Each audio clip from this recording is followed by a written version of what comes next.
시편 말씀을 너무나 잘 아시죠. 이 말씀을 아마 모르시는 분이, 믿지 않으시는 분들도 이 말씀을 너무나 잘 알 거라고 생각합니다.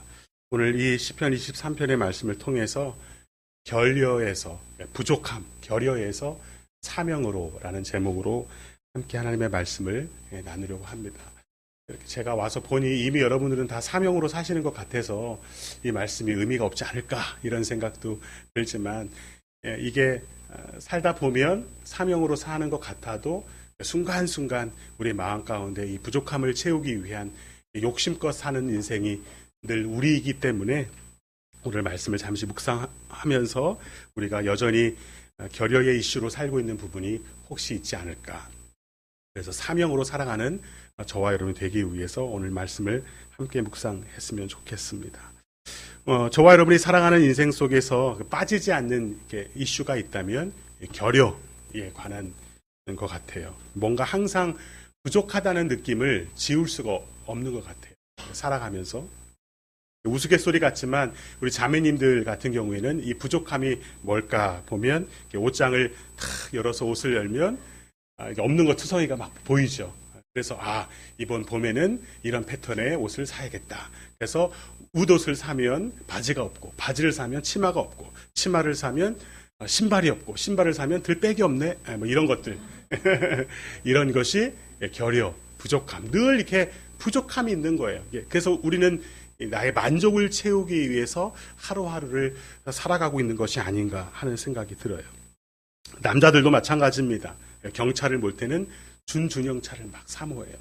하나님께서 축복해 주셔서 준중형차를 몰면 중형차만 보여. 중형차를 끄게 되면 조금 더 큰 차, 조금 더 안전한 차, 좀 더 나를 편안하게 해주고 좀 더 나를 만족하게 해줄 것을 찾아다니는 정서적인 방황, 이게 바로 결여입니다. 하나님께서 채워주신 것을 보지 못하고 없는 것만 보이는 그 정서적인 영적인 방황이 결여라고 할 수 있습니다. 그 결여, 부족함을 채우기 위해서 우리는 열심히 일합니다. 그리고 공부도 열심히 합니다. 돈도 벌어서 이렇게 통장에 가득가득 채워놓습니다. 결국 우리가 사는 삶의 목적은 어쩌면 내가 느끼는 결여와 부족함을 채우기 위한 것이 되는 것 같은 생각이 들어요. 근데 이제 문제는 뭐냐면 그렇게 열심히 모으고 채우고 내 마음 가운데 있는 부족과 결여를 채우기 위해서 살아도 그 결여를 채우는 것이 불가능하다는 것이 인생의 고통입니다. 그래서 이게 힘들어지는 거예요. 인생의 고통이 여기서부터 시작되는 거죠. 그래서 이 결여, 부족함 때문에 오는 이 목마름이 나를 심하게 괴롭힙니다. 그래서 최선을 다해서 부족함을 채우기 위해 열심히 달려갑니다. 아침 일찍 일어나서 저녁 늦게까지 회사에서 일도 하고 돈도 벌고 그렇게 살아가지만 문제는 하나를 내 마음에 들도록 채우고 나면 우리는 본성적으로 이 채운 것에 대해서 감사하고 감격하기보다는 없는 것이 자연스럽게 보여지게 돼 있어요. 이게 인간의 본성입니다. 이거 하나 해결하면 저게 문제고, 저거 하나 해결하면 이게 문제고, 이거 하나 채우고 나면 저것이 부족함이 막 느껴져요. 그래서 이 허전함을 달랠 길이 없다는 것입니다. 이것이 바로 저와 여러분이 겪는 고통입니다. 그렇기 때문에 이 결여, 이 부족함의 문제를 다루기 위해서는 전혀 다른 접근이 필요한 것이죠. 그래서 오늘 본문 말씀을 가만히 보시면 본문에서 오늘 본문을 노래하고 있는 시편 기자 다윗이 이 결여의 문제를 평생 안고 살아왔다는 것을 우리는 알게 됩니다. 그래서 마침내 그의 인생의 노년에, 그 인생의 후반전에 이 노래를 작사하고 작곡하고 이 노래를 부르면서 이 결여의 문제가 비로소 풀리고 있는 것을 보게 돼요.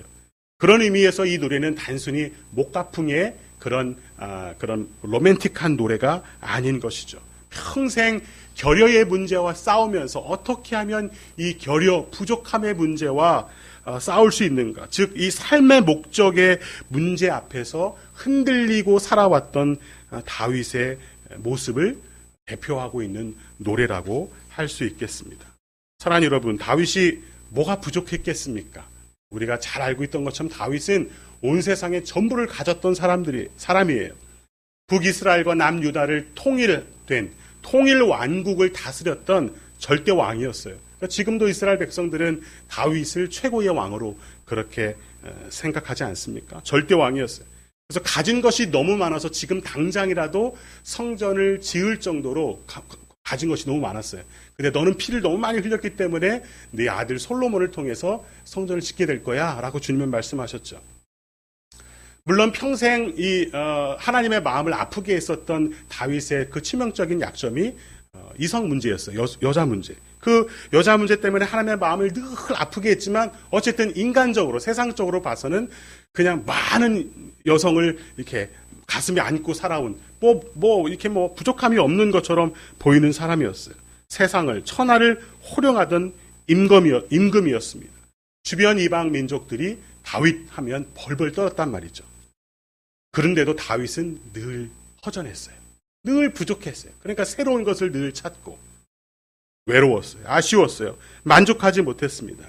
자, 그렇게 평생을 살아오다가 그의 인생의 후반전에 오늘 이 시편 23편을 이렇게 부르고 있는 거예요. 1절을 보세요. 1절 뭐라고 노래하고 있는지 보시기 바랍니다. 여호와는 나의 목자시니 내게 부족함이 없으리로다. 참 재밌어요. 저도 찬양 사역을 했었기 때문에 저도 노래도 만들고 곡도 작곡하고 이렇게 찬양도 했지만 노래를 만들 때 혹은 이렇게 설교를 준비할 때 꼭 내가 전하고 싶은 것을 노래로 만들고 내가 이야기하고 싶은 것을 설교 원고를 쓰잖아요. 그러니까 노래도 마찬가지죠. 아마 다윗이 오늘 시편 23편을 만들어서 부를 때 아마 어떤 심정이었을까, 어떤 마음이었을까. 이게 의도적으로 지금 다윗은 그가 가지고 있었던 이 부족함의 문제를 드러내고 있다는 거예요. 왜냐하면 오늘 만약에 그게 아니었으면 다윗은 아마 이렇게 노래했을 가능성이 있습니다. 여호와는 나의 목자시니 내가 만족합니다. 그러니까 만족함의 포인트를 조금 더 줬다면 아마 같은 작사가로서 아마 이렇게 썼을 것 같아요. 여호와는 나의 목자시니 내가 만족합니다. 근데 오히려 지금 다윗은 이 부족함의 이슈, 결여의 이슈를 오늘 드러내고 있어요. 여호와가 나의 목자이기 때문에 나는 부족함이 없다라고 이렇게 오히려 부정적인 접근으로 부족함이 없다라고 이렇게 고백하고 있는 것이죠. 어마어마한 정치적인 통일을 이루어냈었던 위대한 왕이 되었어도 그는 그곳에서 늘 부족했어요. 늘 만족하지 못했어요. 늘 결여의 심정이었다는 것입니다. 가진 것이 많아서 부족함을 느끼지 못했던 것이 아니라는 것을 우리 가운데 보여주고 있는 거죠. 어떤 환경이 되느냐, 얼마만큼 가졌느냐, 무엇을 소유했느냐가 결여를 채워주지 못했어요. 그런데 그가 비로소 부족함이 없는 상태가 되었어. 부족함이 없도다라고 고백하고 있는 그 고백이 어떤 상황 가운데서 고백하고 있냐면 여호와가 나의 목자시니 내가 부족함이 없다라고 노래하고 있다는 거예요. 이건 정말 대단한 고백입니다. 그러니까 여러분, 만족의 기준은 환경이 아니라 상태예요. 환경이 아니라 상태입니다. 내가 어떤 관계 가운데 하나님과 있느냐가 나의 결여를 채우는 것이지 내가 얼마만큼 가졌느냐, 내가 무엇을 소유했느냐, 내가 어떤 환경 속에서 살고 있느냐가 나에게 절대 만족을 주지 못한다는 것을 이야기하는 겁니다. 다윗이 이제야 비로소 그것을 깨닫고 지금 노래하고 있는 것이죠. 그러므로 우리는 삶의 이유가 바뀌어야 돼요. 삶의 목적이 바뀌어야 됩니다. 삶의 목적이 바뀌는 것이 바로 이슈의 전환이라고 할 수 있어요. 삶의 목적이 소유이고 만족이라면 우리는 절대 만족함을 경험하지 못합니다. 내가 사는 이유가 더 많이 가지고 더 많이 누리고 더 많이 채워지는 것이라면 절대 만족이 없어요. 그러나 우리의 삶의 목적이 소유가 아니라 관계가 될 수 있다면 우리는 비로소 다윗처럼 고백할 수 있는 것이죠. 여호와가 나의 목자시니 내게 부족함이 없습니다. 하나님이 나의 신랑이시니 나는 부족함이 없습니다. 하나님이 우리의 교회의 주인이시니 나는 부족함이 없습니다. 모두가 다 관계에서 오는 거예요. 상태에서 오는 거예요. 내가 어떤 상태 가운데 있느냐가 나의 부족함을 채워주는 것이 됩니다. 이 삶의 목적, 바로 이 관계, 이것이 바로 사명이라고 이야기하는 거죠. 그래서 사명의 정의를 조금 편하게 바꾸셔야 돼요. 이제까지 사명하면 막 세계 선교 이런 것들을 막 이야기하잖아요. 그것이 사명이 아니다라는 것이 아니라 정말 사명의 그 본질이 뭔지를 우리가 이해해야 선교도 있는 것이고 봉사도 있는 것이고 주를 위하여 드리는 헌신도 있는 것이죠. 사명이 뭘까? 한번 쉬운 언어로 한번 생각해 보십시다. 사명은 하나님의 뜻대로 사는 것이죠. 하나님의 그럼 뜻은 뭘까요? 하나님과 좋은 사이가 되는 거예요. 하나님과 좋은 사이가 되는 거예요. 태초에 아담과 하와가 범죄하고 하나님과 멀어졌던 그 사이가 회복되는 것이 우리가 살아가는 삶의 이유인 거죠. 그러니까 제가 목회를 해도, 제가 수십 년 목회를 해도 목회의 목적이 교회 부흥이면 불행해요. 그러나 제 목회의 목적이 제가 하나님과 좋은 관계가 되는 것이라면 행복한 거죠. 정말 행복한 거예요. 그래서 이 삶의 목적이 바뀌지 않으면 우리의 신앙생활도 바뀌지 않을 뿐더러 우리의 삶의 만족도 바뀌지 않아요. 우리의 삶의 목적은 부족함을 채우는 데 있지 않고 하나님을 사랑하는 데 있어요. 이게 바로 사명입니다. 하나님을 사랑하는 것이 삶의 목적이 되면 환경이 좀 바뀌어도 그렇게 힘들지 않아요. 그냥 내 인생의 목적이 결여가 되면 환경이 조금씩 바뀔 때마다 마구 지옥을 살아요.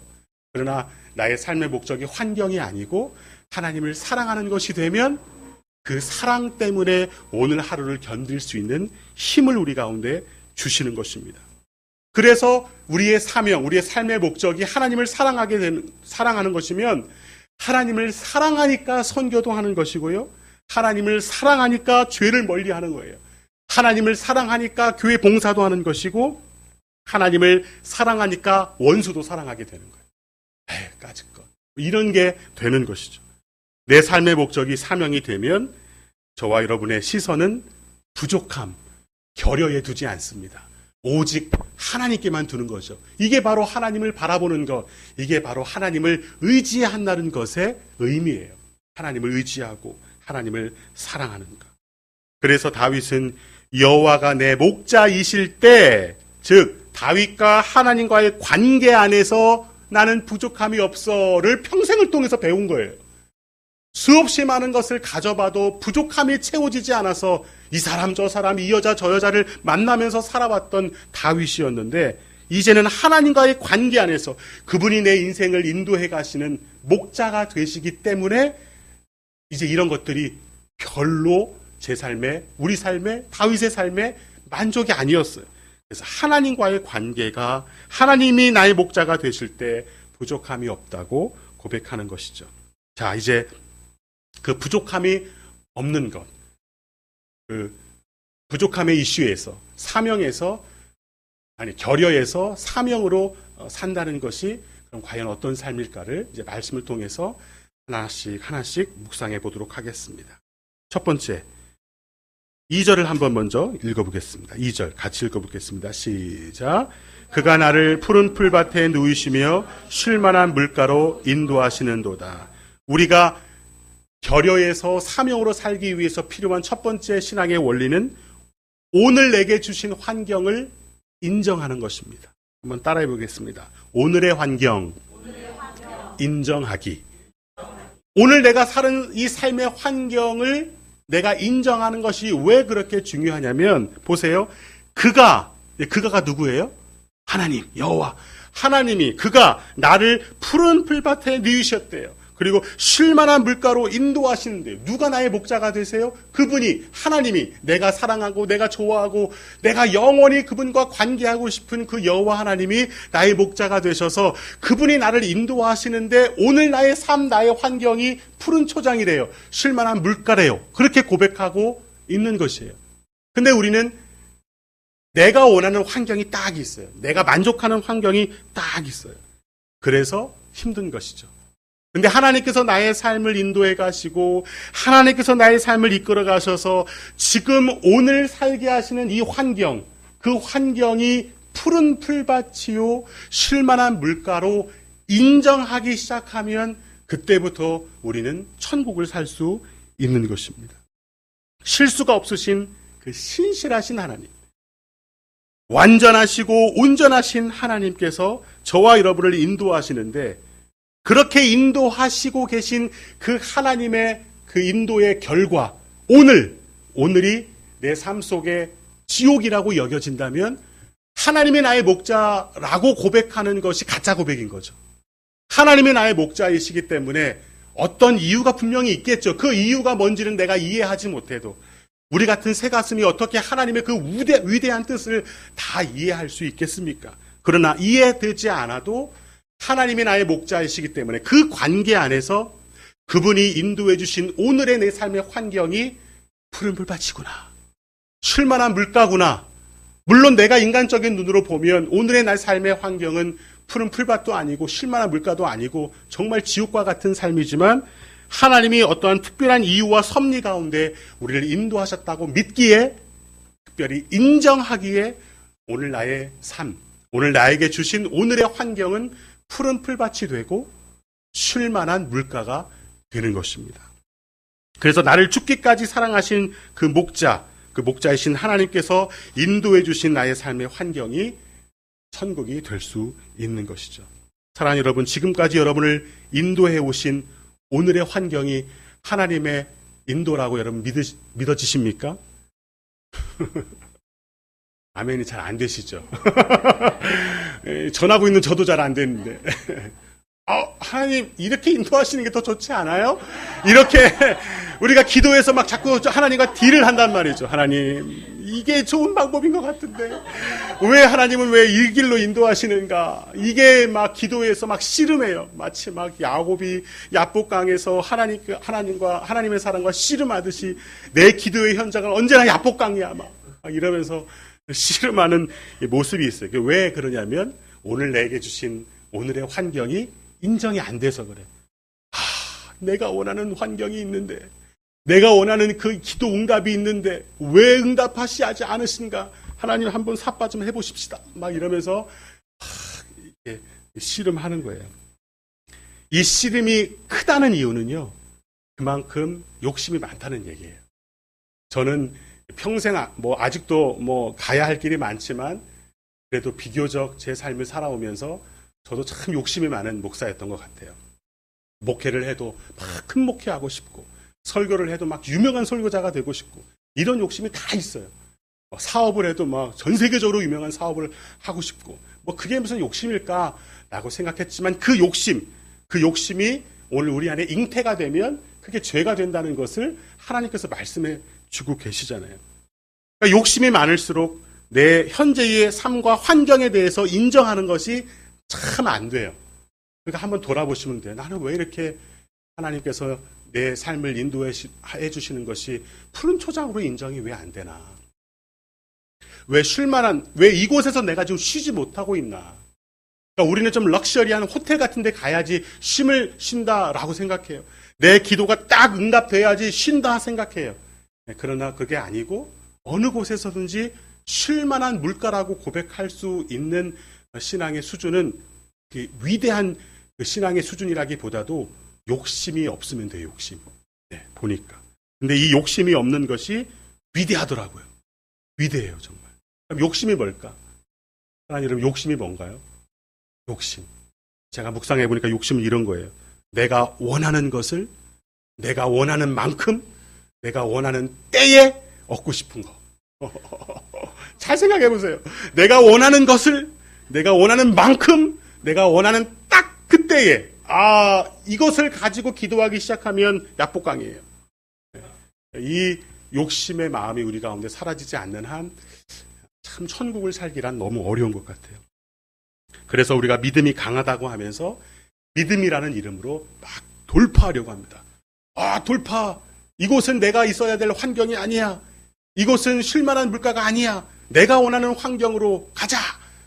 이런 마음이 우리 마음 가운데 있을 때가 많아요. 물론 돌파신앙이 굉장히 중요하지만 내 욕심껏 그것이 시작되면 그때부터는 전쟁을 살게 되는 것입니다. 사랑하는 여러분, 오늘 내가 거하고 있는 환경이 푸른 풀밭이라고, 쉴만한 물가라고 고백하고 인정되기 시작하시면 천국이 되세요. 한번 경험해 보세요. 저도 그런 삶을 요즘 살고 있어요. 어쨌든 그렇게 천국과 같은 인생이 되시기를 주님의 이름으로 소원합니다.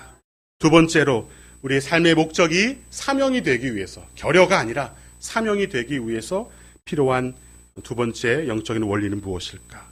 오늘 3절과 4절을 한번 보십시다.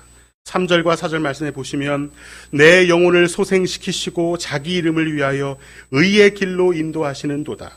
내가 사망의 음침한 골짜기로 다닐지라도 해를 두려워하지 않을 것은 주께서 나와 함께 하심이라. 주의 지팡이와 막대기가 나를 안위하시나이다. 여기 보면 참 읽기 싫은 구절이 나와요. 내가 사망의 음침한 골짜기로 다닐지라도. 이게 이제 고통이라는 거, 고통. 두 번째 원리는 고통을 훈련으로 인정하기. 한번 따라해 봅시다. 고통을 훈련으로 인정하기. 예, 인정하는 것이 굉장히 중요해요. 예, 지금의 내 환경을 하나님께서 내게 주신 환경으로 인정하는 것도 중요하고, 내 삶 속에 이 사망의 음침한 골짜기를 걷는 것 같은 고통의 현장 속에서도 그 고통을 훈련으로 인정하는 것이 또한 필요하다고 말씀하세요. 자, 여기 보시면 내 영혼을 소생시켜 주세요 라고 고백하고 있는데, 이것은 내 영혼이 죽어 있고 역할을 감당하지 못하고 있다는 것을 전제로 하는 고백입니다. 내 영혼이 죽어 있고 그 역할을 감당하지 못한다는 그 의미가 바로 여전히 우리의 삶의 목적이 사명이 아니라 결여라는 거예요. 우리의 영혼이 죽어 있어. 우리의 영혼이 늘 목말라 있어. 왜? 우리의 인생의 목적이 아직 사명이 아니고 결여, 부족함, 이 부족함을 채우는 것이기 때문이에요. 그러나 하나님은 우리를 사랑하시고 우리를 사명의 사람으로 만들기 위해서 우리를 반드시 의의 길로 인도하실 것이다 라고 다윗은 노래하고 있어요. 내 영혼을 죽어 있었던 제 역할을 감당하지 못하던 우리를 소생시켜 주시고 마침내 당신의 이름을 위하여 우리를 의의 길로 인도하신다고 말씀하세요. 그 의의 길, 그것이 바로 거룩한 길, 사명의 길, 하나님의 뜻이 충만한 길을 말하는 거죠. 자, 그 사명의 길로 우리를 인도하시기 위하여, 우리를 거룩한 길로 인도하시기 위해서 그게 저절로 되는 사람이 없다는 거예요. 저절로 되는 사람이 없어요. 하물며 의사가 되기 위해서라도 그 수많은 시간을 의술의 훈련을 받아야 되고, 목사가 되기 위해서는 그 수많은 시간을 목회의 훈련을 받아야 되고, 뭐 하나 하더라도 그 많은 훈련의 시간들을 겪어야 되는데, 하물며 의의 길로 가기 위해서, 하나님이 기뻐하시는 생명의 길, 그 거룩한 길로 가기 위해서 우리가 딱 태어났더니 저절로 의의 길로 가더라, 이런 것은 없어요. 그래서 거룩해질 수 있는 방법, 의의 길로 인도될 수 있는 방법을 사전에 딱 기록해 놓고 계신 거예요. 내가 사망의 음침한 골짜기로 다닐지라도 해를 두려워하지 않을 것은 주께서 나와 함께 하심이라. 주의 지팡이와 막대기가 나를 안위하시나이다. 하나님의 방법은 저와 여러분을 사망의 음침한 골짜기를 전혀 없게 해주시는 것이 아니라 하나님의 자녀들, 하나님의 믿는 백성들을 사망의 음침한 골짜기에 다녀보게 하시는 거예요.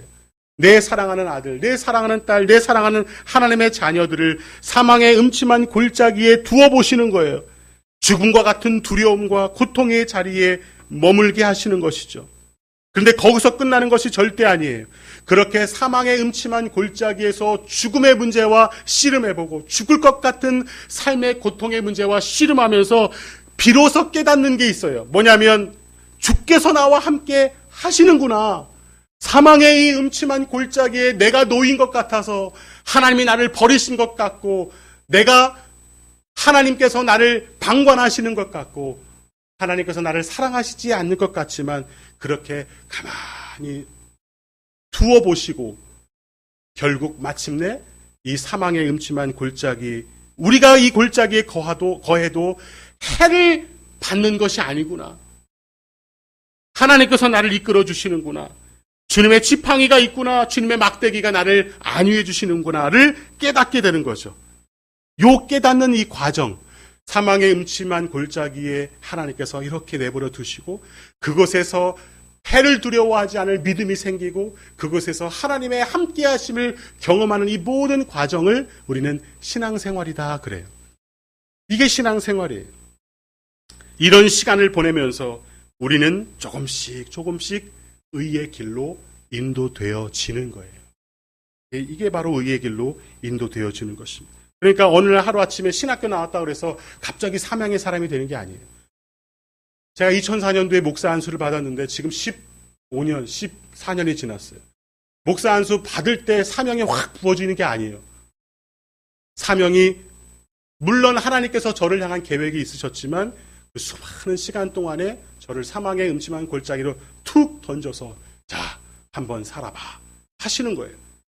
그 과정들 속에서 하나님은 저의 삶을 의의 길로 인도하시고 거룩한 길로 인도하시고 그렇게 주님의 영광을 위하여 주님의 이름을 위하여 사는 하나님의 종으로 만들어가는 거죠. 이거는 목사의 삶뿐만 아니라 모든 성도의 삶이 똑같습니다. 왜냐하면 우리는 결여해서 사명으로 바뀌어야 되기 때문에 우리는 결국 목사로 살아도 집사로 살아도 장로로 살아도 어떤 삶의 모습으로 살아도 우리는 사명으로 사는 사람들인 것뿐이죠. 역할이 다를 뿐이에요. 목사는 설교를 하는 사람이고 여러분은 교회를 섬기고 나가서 복음을 전하는 사람이고 어쨌든 중요한 것은 우리의 삶의 목적이 사명이라면 반드시 우리는 사망의 음침한 골짜기에서라도 하나님을 의지하고 신뢰할 수 있는 법을 훈련받아야 돼요. 그래서 고통이 있는 거예요. 그래서 사망의 음침한 골짜기를 다녀보게끔 허용하시는 거죠. 우리를 내버려 두시는 것이 아니라. 그래서 제 삶 가운데, 우리 삶 가운데 고통이 올 때, 우리 삶 속에 사망의 음침한 골짜기야 라고 여겨지는 순간이 올 때, 이것을 하나님께서 내게 허락하신 훈련으로 인정하기 시작하면, 그러면 그때부터는 마음 가운데 평안이 임하는 거죠. 자, 세 번째. 사명의 이슈로 살기 위해서 우리 가운데 필요한 말씀의 원리, 5절입니다. 5절에 보시면 이런 말씀이 있죠. 주께서 내 원수의 목전에서 내게 상을 차려주시고 기름을 내 머리에 부으셨으니 내 잔이 넘치나이다. 여기서 비로소 잔이 넘치나이다 그러고 있어요. 내 잔이 넘친다는 것이 바로 진정한 의미에서 부족함이 없는 것이 되는 거예요. 내 인생의 목적이 겨려 채우기일 때는 늘 부족함 투성이었어요. 늘 마음 가운데 이게 허전함이 늘 있었어요. 근데 나의 오늘의 환경을 하나님께서 주신 푸른 초장으로 인정하고 오늘 내 삶 속에 허락된 이 고난과 고통을 나를 더 의의 길로 인도하시기 위해서 훈련하시는 것이구나 라고 인정하고 그렇게 살기 시작하면 조금씩 잔이 채워지기 시작한다는 거예요. 조금씩 잔이 채워져요. 그 잔이 채워진다는 것은 우리 마음 가운데 욕심이 사라지고 하나님의 영이 충만하게 되는 것이겠지요. 그래서 마침내 하나님께서 어느 순간인가 잔이 흘러 넘치는 때를 우리에게 허락하신대요. 여러분 지금 잔이 채워지고 계십니까? 아니면 잔이 흘러 넘치고 있습니까? 우리는 그 둘 중에 하나의 삶을 사는 거죠. 물론 이제 잔이 꽉 텅 비어 있을 수도 있겠구나. 어쨌든 잔이 막 채워져요. 힘들다, 아프다. 정말 신앙생활 하면서 잔이 점점 채워져요. 그러다 어느 순간인가 잔이 흘러 넘친대. 근데 그 순간이 어느 순간인지를 보세요. 내 원수의 목전이라는 말이 있어요. 저는 이 말이 굉장히 은혜 받았어요. 원수의 목전이 뭘까? 원수의 목전. 이게 문자적으로 보면 원수의 얼굴, 눈 앞에. 그러니까 원수의 목전. 이게 원수가 내 앞에 이렇게 있는 거예요. 그래서 원수는 집에 있다면서요. 그건 이제 농담이지만 원수 앞에서 원수랑 함께 밥 먹고 자식이 원수라고 하시는 분도 있고 또 자식들 얘기 저는 이제 요즘 고딩들하고 있으니까 고딩들은 항상 부모님이 원수래. 서로 막 원수지간이야. 이게 원수 앞일까? 물론 문자적으로 그런 말도 돼요. 정말 힘든 사람, 직장 상사, 나를 힘들게 하는 그 원수 같은 직장 상사가 앞에 있으면 막 소화도 안 돼. 소화불량 오고 그냥 살기가 싫어지죠. 그것도 원수 앞이라고 할 수 있어요. 그러나 그건 좀 더 문자적인 해석이고 무엇이 원수의 목전이 될까? 사망의 음침한 골짜기를 다니면서 우리는 참담한 그 고통을 맛보게 됩니다. 얼마나 힘든지 몰라요.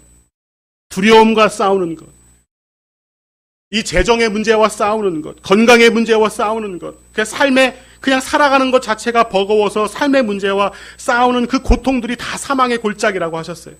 사망의 음침한 골짜기를 살다 보면 너무너무나 힘들 때가 있어요.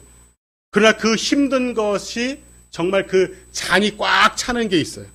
너무나 힘들어서 그 힘든 일들이 우리의 삶에 숨이 턱턱 막히게 나를 힘들게 할 때가 있어요. 기도를 하면 할수록 더 힘들어.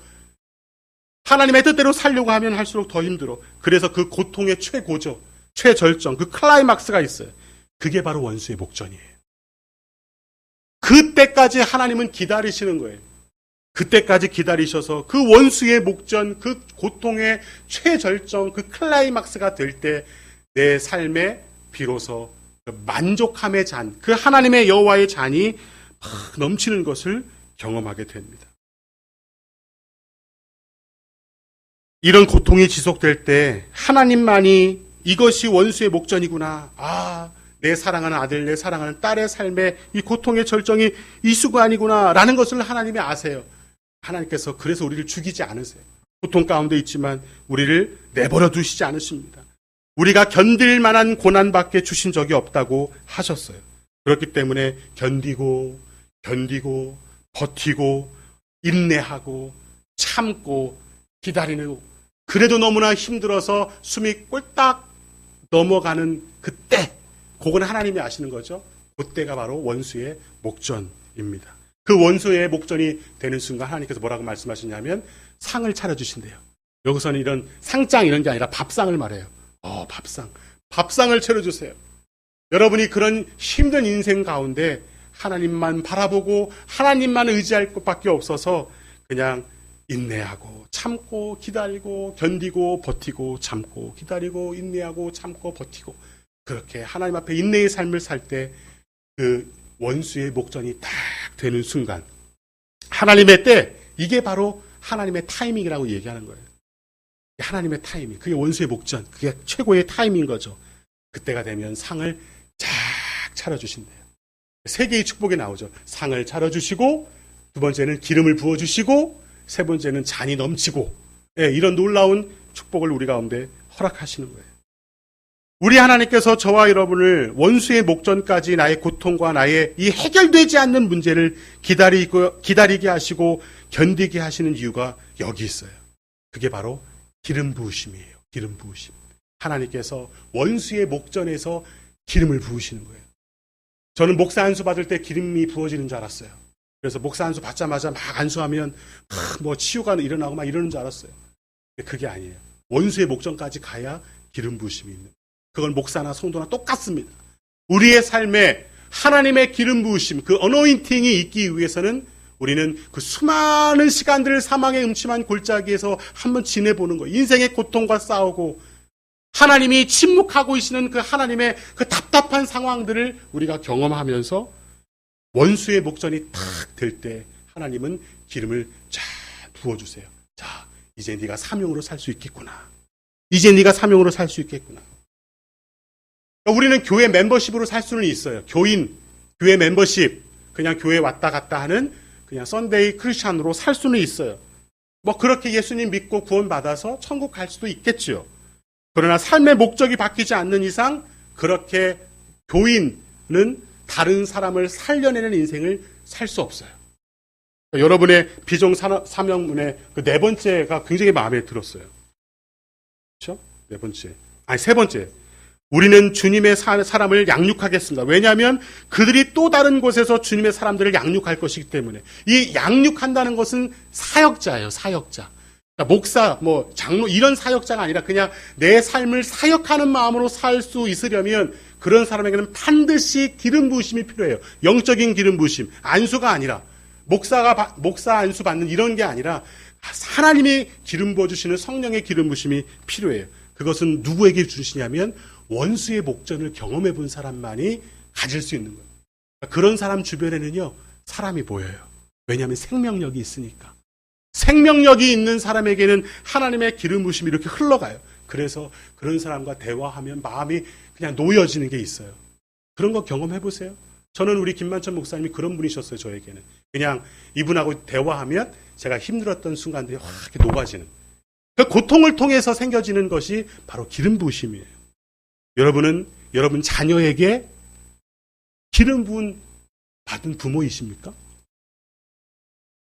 여러분은 여러분의 직장에서 기름 부음 받은 직원이세요? 이게 되게 필요한 거예요. 자녀들하고 있을 때 엄마 아빠가 기름 부으심을 받은 부모라면 자녀들을 살려내는 거예요. 근데 막 우리는 막 자녀를 죽이잖아요. 네, 막 직장을 죽이고 교회를 죽이고 이런 것이 너무나 많아요.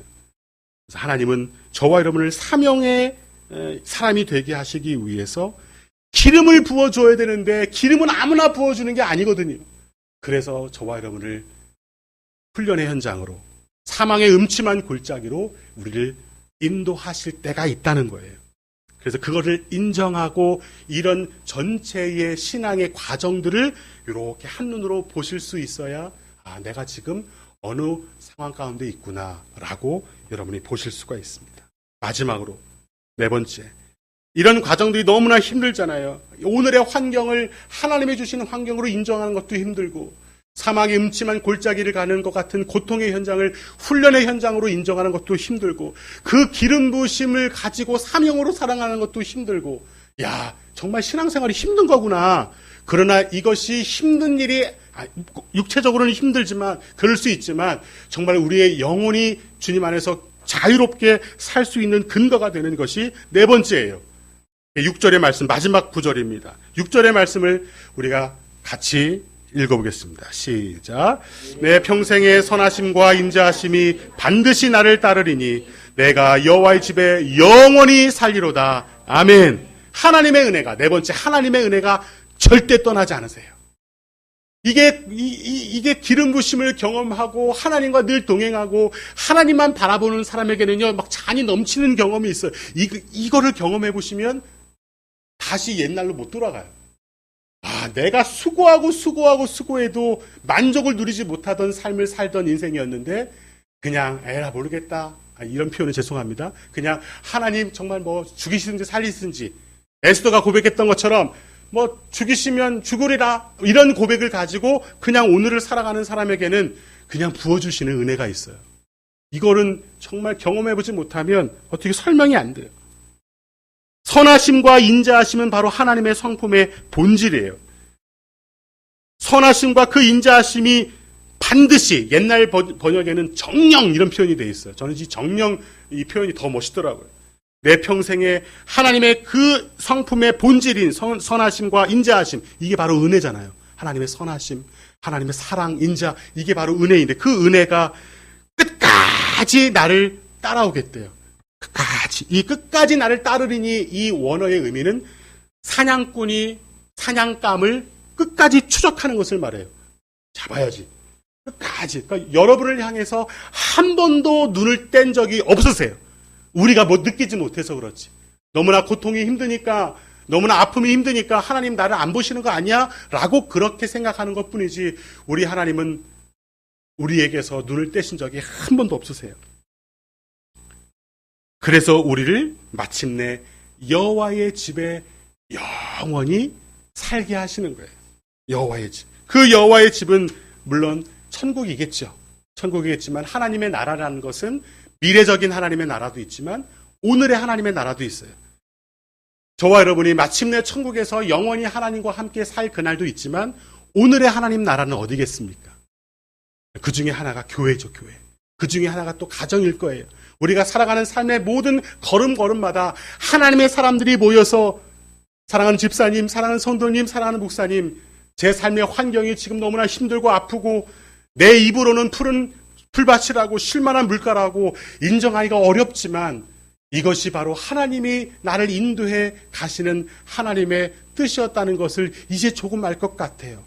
눈물을 흘리면서 사망의 음침한 골짜기 가운데서 견뎌낸 그 인내의 흔적이 우리 가운데 있어서 그런 사람들에게 부어주시는 하나님의 기름 부으심이 우리 성도들 가운데 이렇게 부어진 바 된다면, 기름 부으심이 있는 사람들이 모여서 예배하는 그 자리가 바로 여호와의 집이 되는 것이에요. 그래서 하나님의 집은 은혜의 집입니다. 하나님의 집은 눈물의 집이에요. 하나님의 집은 감격의 집입니다. 그곳이 바로 예배의 집이고 그것이 바로 교회의 본질이라고 할 수 있어요.